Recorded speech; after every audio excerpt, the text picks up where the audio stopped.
ಒಂದು ಕಡೆ ಒಪ್ಪಂದ, ಇನ್ನೊಂದು ಕಡೆ ಅಟ್ಯಾಕ್. ಭಾರತದ ಮೇಲೆ ಡ್ರೋನ್ ದಾಳಿ ನಡೆಸಿದ ಉಗ್ರ ರಾಷ್ಟ್ರ.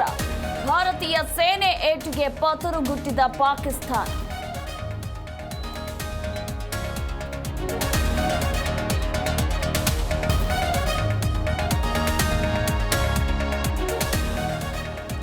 ಪಾಕಿಸ್ತಾನದಿಂದ ಕದನ ವಿರಾಮ ಉಲ್ಲಂಘನೆ ಸತ್ಯ.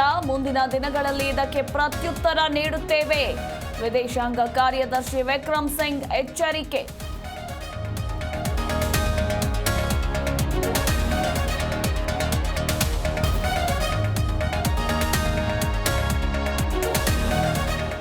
ಜಟ್ಟಿ ಬಿದ್ದರೂ ಮೀಸೆ ಮಣ್ಣಾಗಲಿಲ್ಲ ಎಂದ ಪಾಕ್. ಭಾರತದ ಮೇಲೆ ಪಾಕಿಸ್ತಾನ ಪ್ರಧಾನಿ ಆರೋಪಗಳ ಸುರಿಮಳೆ.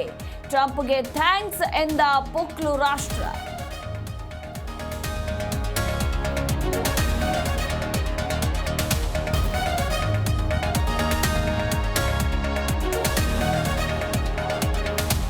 ಪಾಕಿಸ್ತಾನದ ಪಾಪಿ ಕೃತ್ಯಕ್ಕೆ 7 ಮಂದಿ ಸಾವು. ಭಾರತದ ಭದ್ರತಾ ಅಧಿಕಾರಿಗಳು ಸೇರಿ ಅಮಾಯಕರು ಬಲಿ.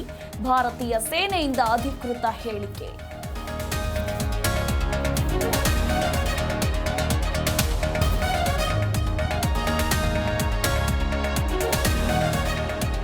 ಕದನ ವಿರಾಮ ಬೆನ್ನಲ್ಲೇ ಐಪಿಎಲ್ ಟೂರ್ನಿಗೆ ಮರುಜೀವ. ಎಂದು ಬಿಸಿಸಿಐ ಅಧಿಕಾರಿಗಳಿಂದ ಮಹತ್ವದ ಸಭೆ. ಮುಂದಿನ 16 ಪಂದ್ಯಗಳ ಭವಿಷ್ಯ ಎಂದೇ ನಿರ್ಧಾರ.